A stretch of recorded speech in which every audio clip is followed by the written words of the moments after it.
Most of you will know who we are already, as we're working for you. I'll just run you through our team at the moment. We've got 14 consultants. We're based in Bedford, but all of our projects are distributed around the UK. Most of our work is in London. We tend to work in areas that are obviously noisier, and most of our projects tend to be residential and facade design is obviously an important part of that. I should say before I go any further, I've got Fabio, this gentleman here, and Gay sitting in the room with me. So Fabs is here to answer any really hard questions that I don't know the answers to, and Gay's helping as well. So yeah, most of our projects have some sort of facade design component to it. So what are we trying to achieve? Let's talk about the overall aims of our projects. So for residential, it's all about achieving good quality, desirable dwellings that promote health and well-being. I think that captures everything that we need to achieve. We're trying to make property desirable because we're either selling it or we're trying to promote health and well-being for social housing. Basically, we want the customers moving into the houses and properties to be happy and live successful lives there. So acoustics is obviously a big part of that. People need to be able to relax. They need to be able to rest, recover. They need to be able to sleep. We know sleep is very important for health effects. Poor quality sleep causes all sorts of problems that I'm sure we're all familiar with. I've got 2 young children, so I know firsthand. And people shouldn't be disturbed or don't want to be disturbed either from noise from other people, other building occupants. So that's really important. And actually, complaints about noise from developments tend to be to do with internal sound insulation. And yeah, so really important we get that right. So relating those back to facades and what facades need to achieve. Firstly, we need to protect residents from noise ingress. So reducing external levels down to acceptable levels in habitable rooms. We call that noise ingress. And basically a facade is our barrier to protect us from the external noise environment. And if it's a noisy site, it's in an urban area, it's really crucial that gives us the protection. And secondly, talking about sound insulation, flanking transmission by the facade must not impair the sound insulation across walls and floors. So what we're aiming to do here is make sure that the facade doesn't become a weak point in the design of the walls and floors. And they're the 2 main elements that facades need to achieve in terms of acoustics, and they're quite different. So we'll talk about them separately. I should say, if anyone's got any questions as we go through, please type them into the chat box at the bottom on the right hand side there, and I'll try and answer them as I go the best I can, or we'll do some questions and answers at the end as well. Excellent. Okay, overheating as well, something we'll touch on. Becoming there's more awareness around the issue of overheating. And what I'm talking about here is the situation where your apartments are going to overheat during the summer months, so we rely on open windows to control the internal temperatures. The effect that has on the facade is obviously it lets all the noise in. So we'll talk about that as well. Okay, so a couple of acoustics basics to run you through, which will hopefully help when we're talking about the detail. So on the right hand side here, we have a graph showing the range in noise levels that we typically work with. And you'll be familiar with us using decibels to quantify noise. But actually what we're using those for is to represent sound pressure levels. So sound pressure is the fluctuation in pressure in the air that our ears convert into a signal we can understand. So the range in pressure, shown on the right-hand side in blue, goes from about 20 micropascals up to 100 million micropascals. So a huge range in noise levels that our ears can hear, very, very sensitive, able to deal with the very low noise sound pressure levels up to very high pressure levels. And we use decibels as a way of converting that into a usable scale. but decibels are a logarithmic scale. And what that means is when we're dealing with them, we have to be quite careful on the maths. So, for example, if we take two noise levels of 2 dB, add them together, we get 5 dB. So basically, if you take two levels that are the same, add them together, we get an increase of 3 dB. So 30 plus 30, 3 dB increase, 33. And that's because of the logarithmic nature of sound and the scale that you can see on the right-hand side. This is quite important when we're designing facades. We want to get the balance of the design right. So if we're talking about noise ingress, we want 30 dB coming through the windows, 30 dB coming through the ventilators. That's a good balanced design. So you don't want to spend too much money on the glazing and then have all the noise coming through the vents. So a couple of other maths ones there. So 3 times 40 dB, 45, and 40 plus 50 would actually just be 50. That's again important because if you have a sound pressure level that's 50 dB and you add 40 to that, it will have no effect on the overall level. So if we've got a facade designed where we have 40 dB coming in through the vents, 50 dB coming in through the windows, then the noise level in that room is going to be totally dictated by the noise coming through the windows at 50 dB. So if we've upgraded those vents to achieve that, then that may not be a good use of money. We'll talk about that a bit more later. And what does a decibel actually sound like? Well, if you were to change noise levels in a flat by about 1 dB, you wouldn't be able to perceive that as a change. It's below the limit that you can normally perceive, which is about 3 dB. A change in 10 dB is approximate halving or doubling of loudness. So if you've got 30 dB in your flat and it's increased to 40, that's going to be perceived as a significant increase or a doubling. And this is important when we're considering treatments that will improve the noise levels in flats. So if you want to, we had a customer the other day for a client that wanted to upgrade their glazing to reduce the noise levels inside, which is fair enough. But the cost to get a 3 dB improvement may be tens of thousands of pounds. Is that worth it in practice? No, it's not. So if they did want to reduce the levels, then they would need to be looking at 5 to 10 dB for a perceivable improvement. Okay, so another important thing is what we use to define levels that are acceptable. And you may be familiar with LAEQ levels, or Lmax are the two that we mainly use when we're designing facades. So this is a waveform from a recording in our office over about 3 minutes. So the noise levels go up and down. We've got time along the x-axis and sound pressure level on the y-axis. And you see the variation. The LEQ and the Lmax are used to quantify the level of sound or noise over that period. So the LEQ is the average. So the EQ stands for the equivalent level. What that means is if you were to take all of the noise energy over that measurement and logarithmically average it, that would be your LEQ level. It seems to correspond quite well with people's perception of how loud a noise is over a longer term. And it's used in criteria, which we'll talk about shortly. And the Lmax as well, so this might have been someone answering a phone or slamming a door or something. So it's the maximum noise level that occurs during the measurement period. So we'll show you some practical examples of that, how we use those, going into the detail. So as I said before, the two things that we're mainly interested in, noise ingress, so one part of the design, and flanking sound transmission as well. So we'll go through noise ingress first.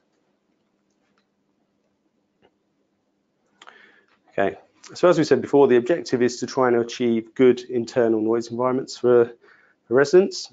So the question there is, what is a good internal noise environment? And to define that, we use guidance. So British Standard 8233, you may have come across. gives us recommended good noise levels to achieve in habitable spaces. And these levels have been derived from all sorts of research. The WHO World Health Organization have their own guidance that sort of feeds into this. And it's generally agreed that if you can achieve these targets in your dwellings, that will provide a good acoustic environment for residents. So it has noise levels during the daytime and during the nighttime. So daytime here, nighttime here, and in living rooms and bedrooms.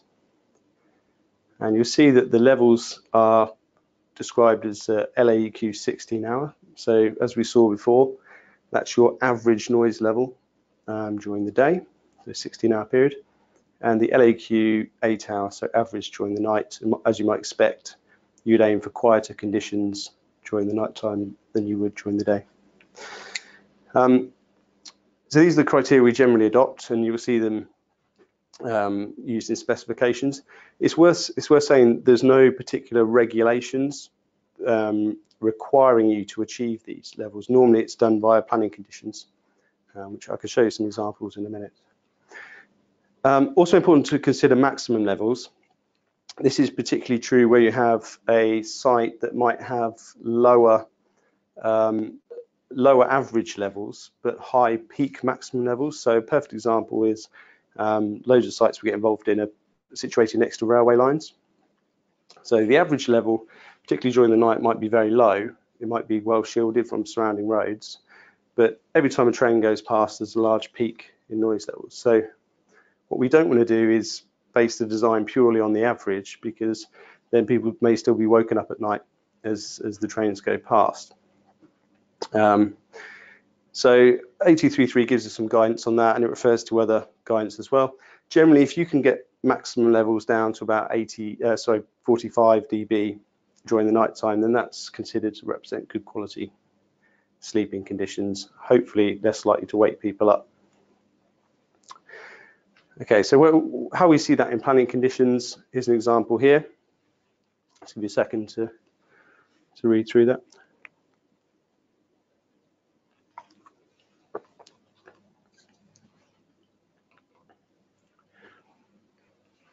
So this condition requires that we design to achieve the internal levels in 8233, and then we submit the design as well as evidence of proving that it will comply to the council for approval. So we quite like this condition. It's a very standard condition that you may have seen before.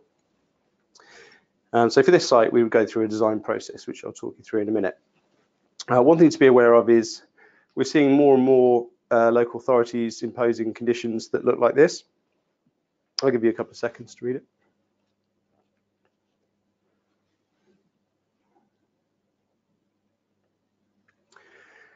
So this condition requires us to achieve the criteria in 8233, but it requires us to measure afterwards and prove that we've achieved it, and also to submit the evidence that we have achieved it, which they insisted on testing in this case, 3 months prior to occupation of the units. So the risks involved in that are really high. Firstly, it means we need to design to achieve actually lower than 8233 levels because of design tolerances. And the issue, the phasing issues with trying to measure very low noise levels on a building site 3 months before the units are handed over, I'm sure you appreciate is very difficult. If you know, in this case, it's impossible. So we had to push back on that quite hard. And yeah, I guess the upshot is when you get these planning conditions through, our advice is to send it through to us to have a look at. We can try and identify the risks in there. Also, the cost of the testing as well, something that you want to avoid. Okay, so let's go through an example of how we would go about this design process. So we've got a scheme here next to a railway. A few people may recognize it. Railway down here, facades directly overlooking the railway. And the issue here, let's take an example, we've got a bedroom at night with trains going past. So the first thing we do is we measure the noise levels that we know are going to exist external to this bedroom. We put out noise loggers and things. We measure a noise level of 85 dB Lmax during a typical train pass. So if we were aiming for 45 dB Lmax inside, which is, as we discussed before, a level that is, acceptable for sleep, then we know our facade needs to give us about a 40 dB reduction. So this then becomes our design target for that facade, for the makeup of that facade. And typically the glazing and the ventilators will be the acoustic weak points in the facade. So that's the first thing we'd look at. And as you get to, we'll talk about it in a minute, but as you get to higher sound insulation targets, that's when the wall may become an issue as well. So particularly if we're using lightweight facade build-ups, metal cladding and a bit of plasterboard on the inside with a bit of semboard, at very noisy sites that may need to be upgraded. But most of the time it's the glazing and the ventilators. So this is a bog standard sort of glazing ventilator combination. So standard thermal double glazing to achieve your Part F requirements, and in-frame trickle vents as well. So basically just a hole above your windows. Give you a reduction of about 30 dB, depending on the size of the windows and all the rest of it. And that's your lowest sort of cost basic option. In this case, we need 40 dB reduction, so we need to start thinking about upgrades. So the first thing we can do is the lowest cost upgrade to that would be to slightly improve the glazing. That can be done with better quality panes, thicker panes, laminates, and also the vents as well. We can add in canopies that go over the trickle vents, if that's the ventilation strategy, to help improve the sound insulation. We get to about 30, 35 using those treatments. So in this case, we need 40. So let's keep going. So we can keep increasing the thickness of the glazing. We can keep adding laminates and increase the panes. We could go to through wall passive vents. So this is an example here. So this would go through the facade with a cowl on the inside and a cowl on the outside. And the thicker depth allows us to achieve a better acoustic reduction. We get to about 35 to 40. More difficult to fit on site. I haven't worked on many schemes where we've ended up using that as a solution. We could upgrade further, 40 to 45 dB. Again, start to get to much thicker glass. So cost is, you're adding cost into your glazing. And MVHR, which we're using for energy reasons often anyway, is very good for the noise ingress design, because the ducting that runs from outside to inside is so convoluted that no noise will come through the ducted system, except for noise from the fan itself. So that's normally where we end up. So in this case, that was the design that was used. So MVHR and upgraded glazing, and that gave us the 40 dB that we needed. And I imagine a lot of you have used that sort of solution before as well. We could keep going if we wanted to. Secondary glazing is the best acoustic performance. So we've got two panels separated by a large air cavity. Again, using MVHR, that can get us up to about 45. Rarely used, it's rarely necessary. It's only normally used where you've got some particular source that has a low frequency content. So if you're close to industrial development, or they're using this type of solution, I believe, near to Ministry of Sound, where they've got low frequency bass beat coming from it. So that's not an ideal solution for loads of reasons: difficult to clean, expensive, difficult to procure, but it is an option, just not particularly attractive one. And up at these sort of sound insulation levels, we really need to start thinking about the any lightweight wall constructions as well, because those constructions will perform very well, and it could be that all the noise then starts coming through the facade, and through the wall build up. And as we spoke about before, if you've got a noise level through the facade of 50 dB and the noise coming in through your glazing and MVHR is 40, then it's going to be dictated by noise coming in through the wall. So the money that you've spent on the MVHR and the glazing is redundant. Spandrel panels as well, obviously can be very lightweight, a bit of aluminium insulation, so we can upgrade those with CP board, or box them out behind, a few of the things we've done in the past. Okay, so overheating is sort of a hot topic, apologies, at the moment. So as I said before, this is the issue where you either have to choose between opening your windows and letting all the noise in, or keeping windows closed and the unit's really overheating.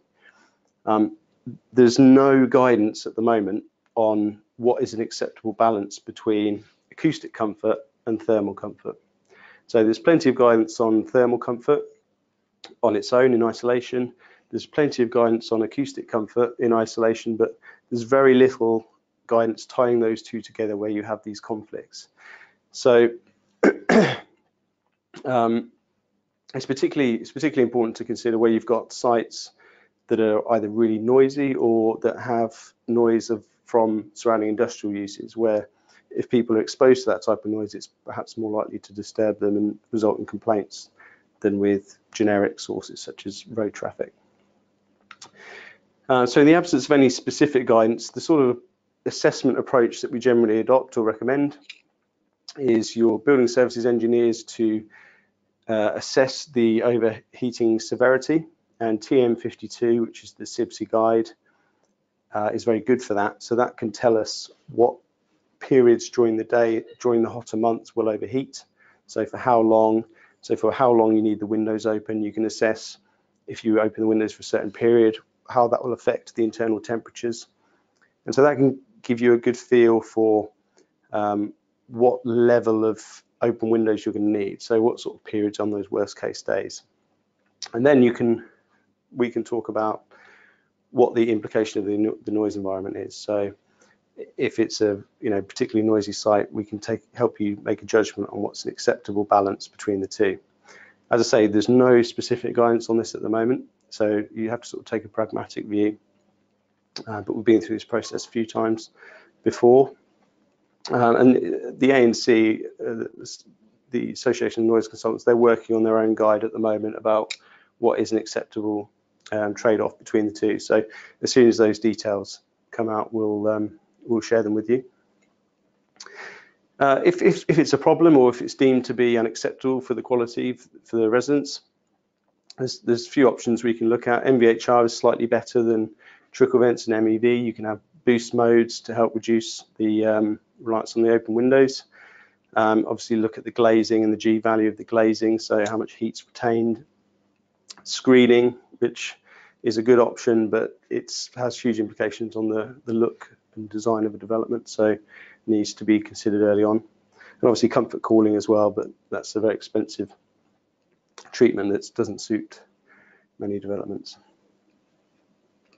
So the key thing is just to come to a good balance of the two, and at the moment it's a slightly subjective balance you have to strike.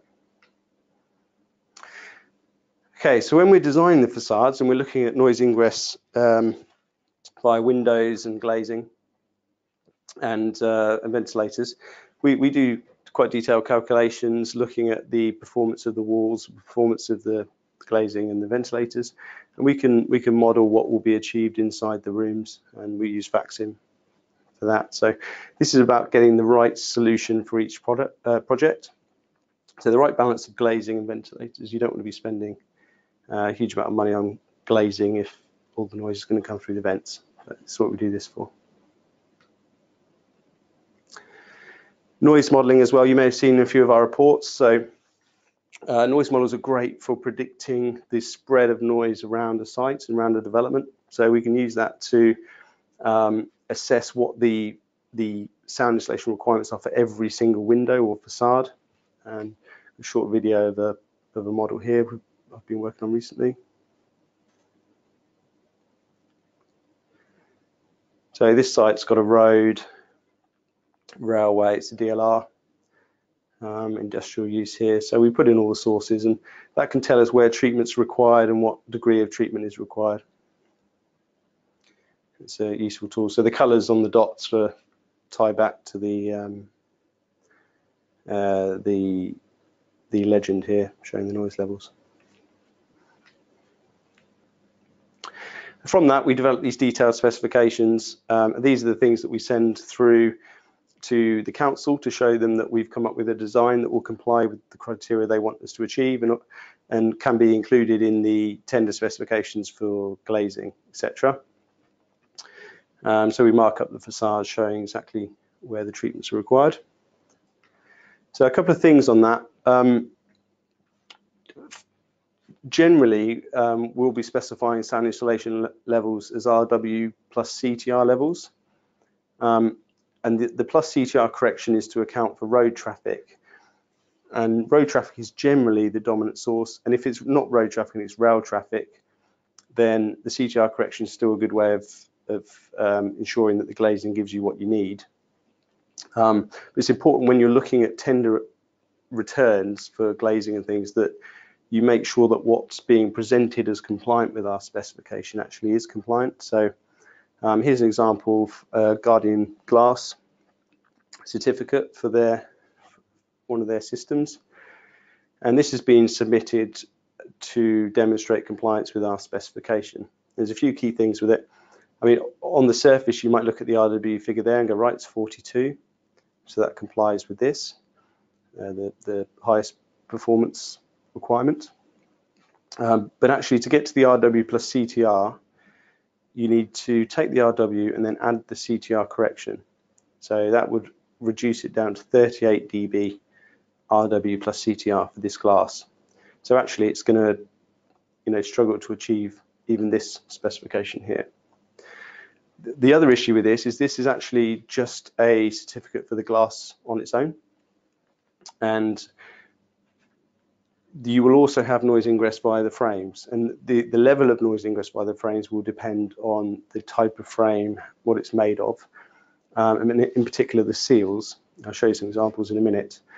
But if this was a casement window, you'd probably still expect it to be a couple of dB worse than just the glass on its own.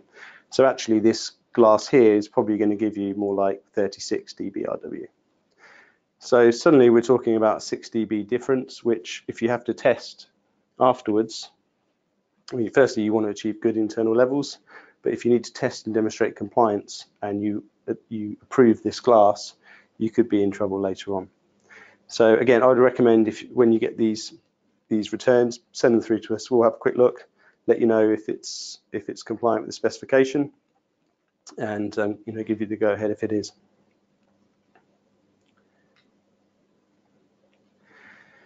So here are some frame types. Often it's casement windows that we're talking about. Casement windows are very good because the pressure that the locking mechanism exerts on the window as it's pulled into the frame helps you achieve a really tight seal. So, just mute that. Tight seal, so you can get good sound insulation performance across the frames. Where it's much more difficult is where you have sash windows here, sliding windows or sliding doors. So the issue is getting that good quality seal. If it's a sliding door, it's going to be brush seals. So those brushes don't give you the same seal you'd get from a rubber compression seal. So again, you could have glass that achieves 40 CTR plus RW plus CTR, but you might have 5 dB lower performance because of the frames. So yeah, important to consider frame types. Installation, obviously any gaps will cause problems, so it's worth checking that. It's an air tightness issue, so it'll probably be picked up in the air tightness testing. We have had things like, we had a job that was MVHR, and when the frames were delivered, they had the slots for the trickle vents in them, so basically just big holes in the frames. So obviously that's a problem.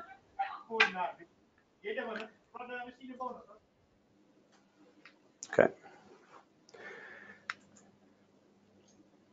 So to summarise, for noise ingress, we want to check planning requirements really carefully, and ideally we want to be checking draft planning conditions so we can pick these things up quickly and you get the opportunity to get them changed.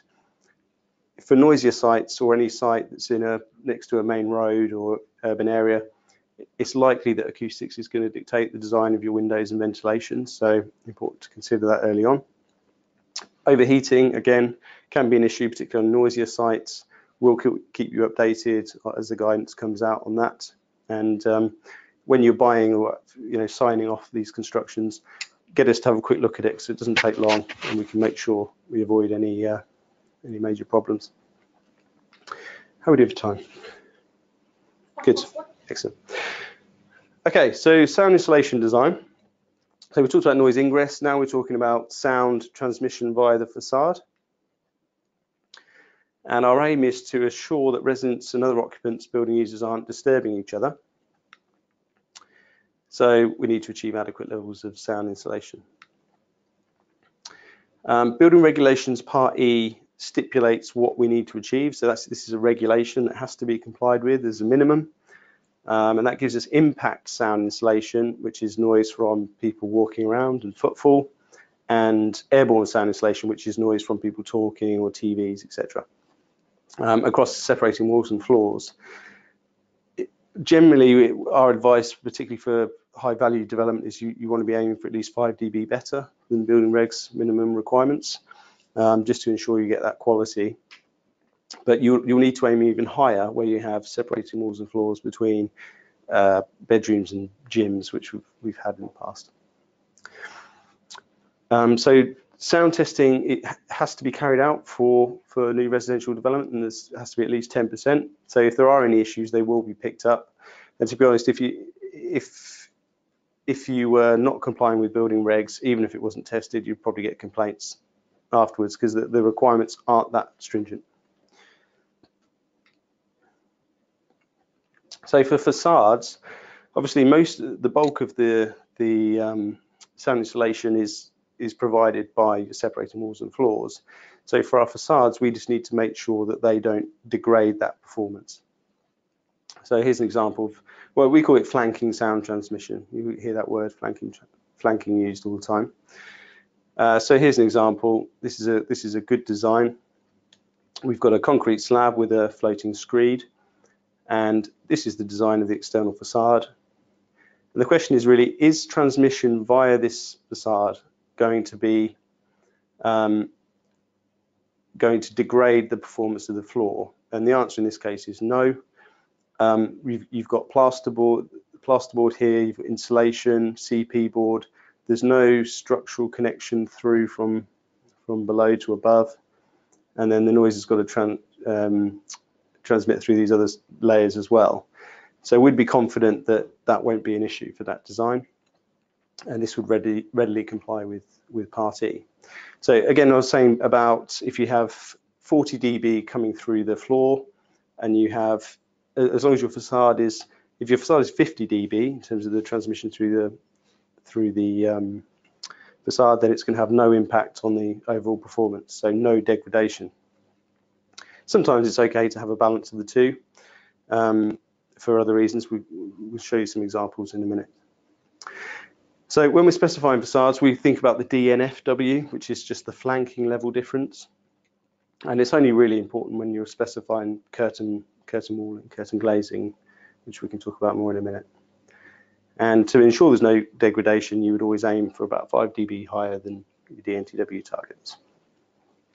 So our DNTW targets for building regs, we're saying 45 as minimum, 50 ideally. You want to be aiming for about 50 to 55 DNFW for CTR. So that's what we'd be including in specifications. So the last detail, this last one here was looking at flanking up the facade. So this is a section view. This is a plan view. Again, we're interested in flanking transmission. This construction is fine. We've got 2 layers of board either side, which is going to help protect it. And crucially, the SFS here is broken. So you can see those C studs there that keep this separated structurally. And structural separation for facades, for flanking, is really important, particularly for curtain walling. We'll talk about it in a minute. Okay, this is a very simple example of where flanking is a problem. We don't see this construction much anymore.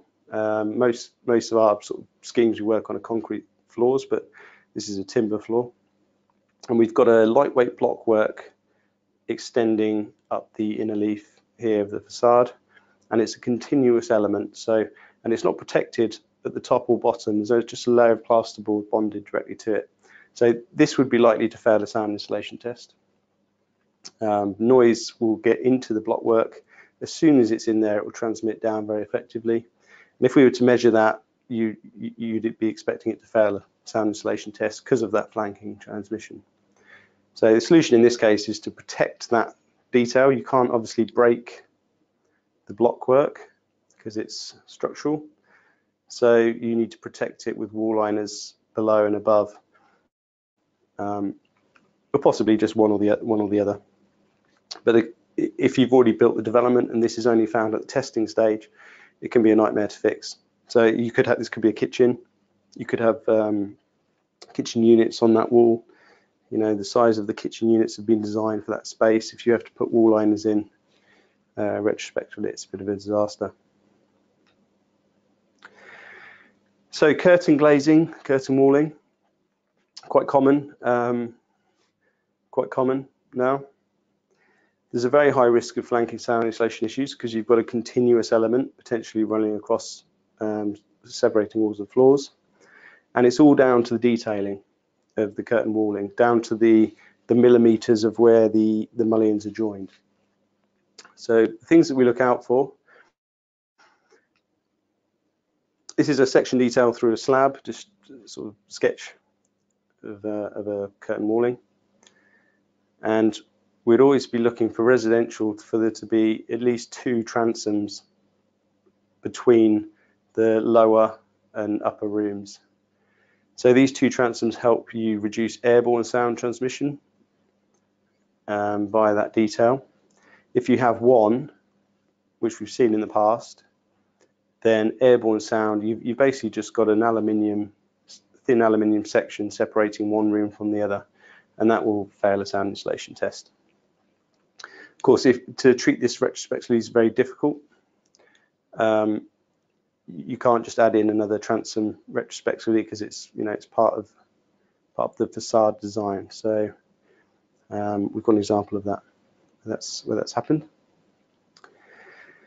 So I said before about the structural break across the mullions.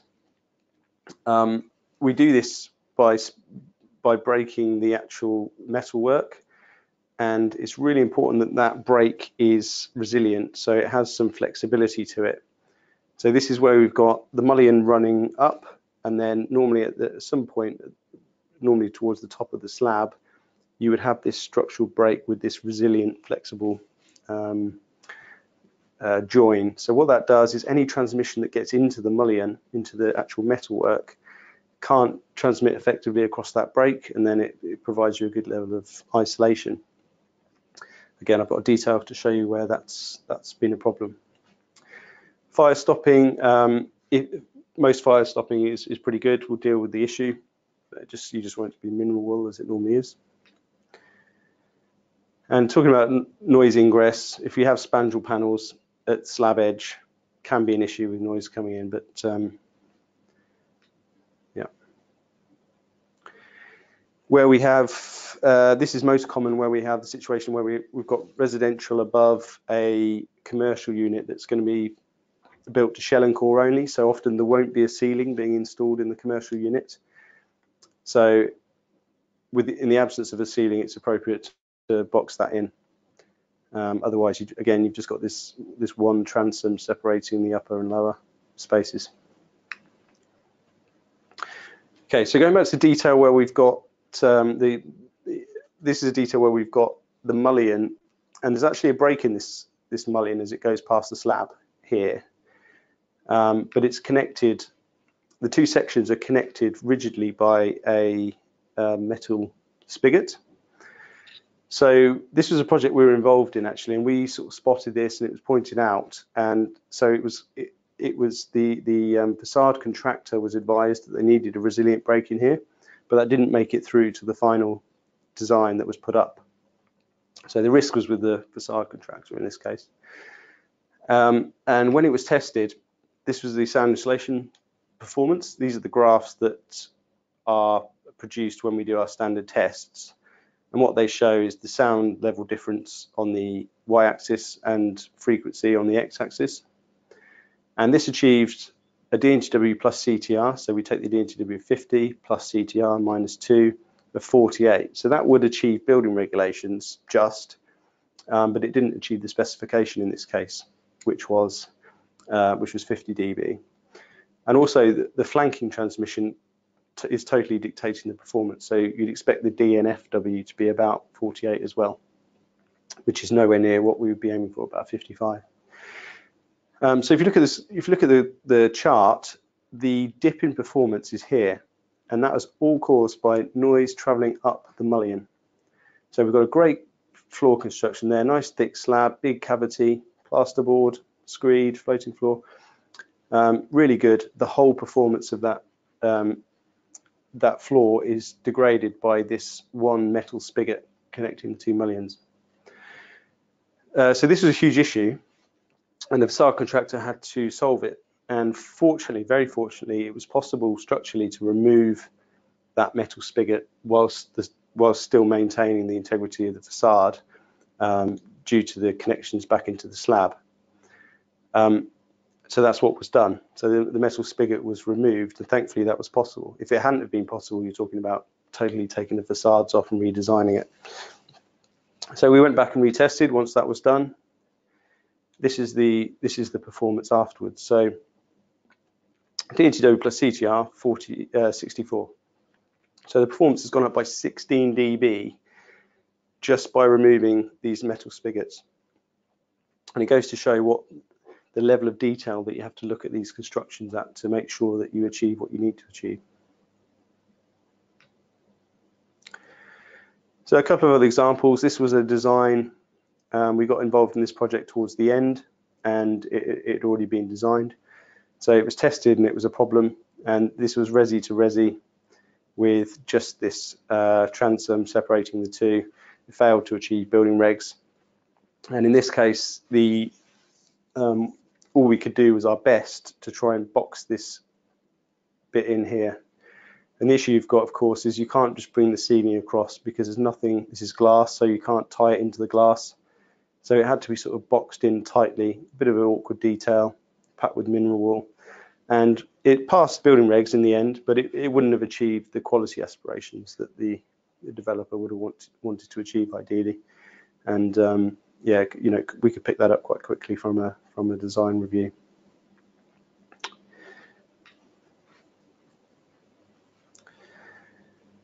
Another detail here. So lightweight facade construction. We've got an aluminium spandrel panel. There's actually a break in the curtain walling here, and this is a flexible spigot between the two. So structurally, there's a nice break through the curtain walling. The issue here is just airborne sound insulation. You've got 3mm aluminium and then 3mm aluminium, so just the noise is just going to go straight through it. So the solution there, box it in at the back with plasterboard. We've then protected that cavity, and we've got the structural break. So it's those sorts of things give you a huge increase in performance. And this detail, if it failed on site, you could do it retrospectively without too much problem. But you know, we want to pick these things up at the design stage, really. Okay, going back to this detail, another issue we've had on a site recently was down to installation. And looking up here at the top, as I said before, the building regulations, you have airborne sound insulation, but also impact sound insulation. For impact sound insulation, we measure it by dropping weights. There's a thing called a tapping machine. Drops weights on the floor, and then you measure the noise level below. And this is why you put in resilient layers and EPS and things to ensure that that impact sound doesn't get through the floor. But we had a problem with it was a hardwood flooring, wasn't it, Fabio? Yeah. Yeah. Yeah. So they were installed, and they were rigidly touching the mullion here. So impact sound getting into the floor finish was transmitting straight down the mullion and then breaking out below. Even though that the mullion was quite well isolated, there was still enough energy there to get through. So yeah, really important that those details are looked at on site as well. Make sure there's a resilient break. Okay, so hopefully that was useful. Obviously every project's different, but the key thing to take home from this is we need to check the designs really carefully, make sure it's going to comply with what it needs to comply in. Most issues are design issues, and design issues are the ones that are the hardest to fix. And because of testing, they're likely to come out. Okay, so curtain glazing, definitely you want to be looking at that. Got a question there. Yeah, question. Yes, arguing more stringent, there's a question there. Is that Dan? Have you had any experience of success in arguing the more stringent planning conditions? We have, yeah. So there was a site where it's a Berkeley scheme, I think it was, and we looked at a planning condition. It required testing. There was no tolerances for measurement. So we got involved with negotiating relaxation in that requirement, and it was successfully negotiated to be designed to achieve 8233 levels. This is a noise ingress issue, and they will be signed off. And there was the cost and risk associated with testing was just taken out of the equation. So obviously that's a good result for the client, and as long as we design it properly, which we did, it doesn't cause any issues with the end product as well. Okay, so that's 50 minutes. Hopefully that was useful. Any other questions from anyone?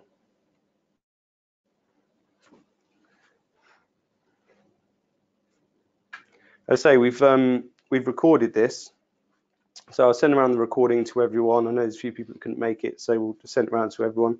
And if you do have any questions or anything that I can't answer now, or a project you want us to have a look at, planning condition, just ping it across. My email details are down there, or you can send it to mail@Casallen, and we'll do our best to help you. Just wait a minute. Any other questions? Thank you, Ruth. No problem. Thank you. Thanks, Gareth.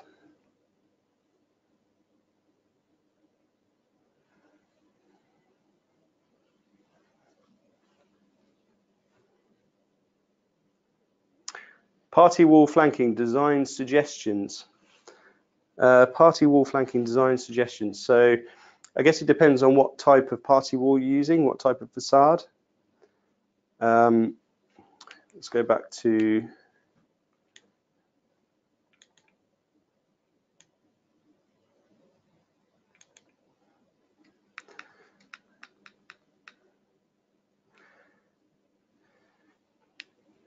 so this detail, I mean, this is a very standard detail where you've got lightweight plasterboard walls. So we've got C studs here, braced C studs with mineral wool in the cavity, 2 layers of plasterboard either side.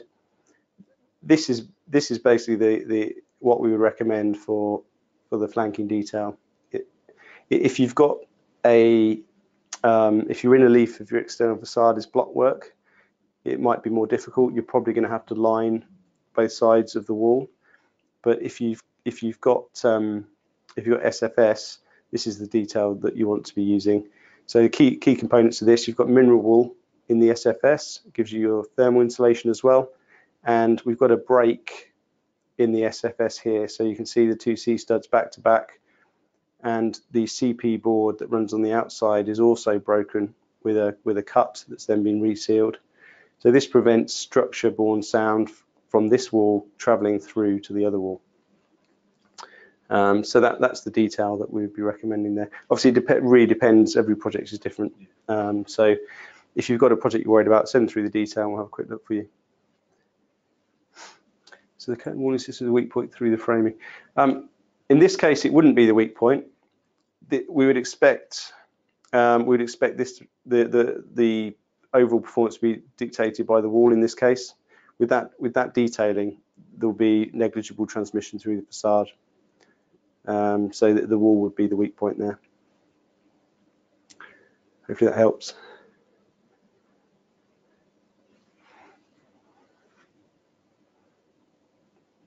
Any other questions? No problem. No problem. Excellent. Okay. Well, I'll call it a day there. Thank you very much for joining us. We'll run another one probably in about 3 months. So if you've got any good ideas, things you'd like to learn a bit more about, then we'll obviously try and do it. So send them through to us. Thank you very much. Thanks everyone.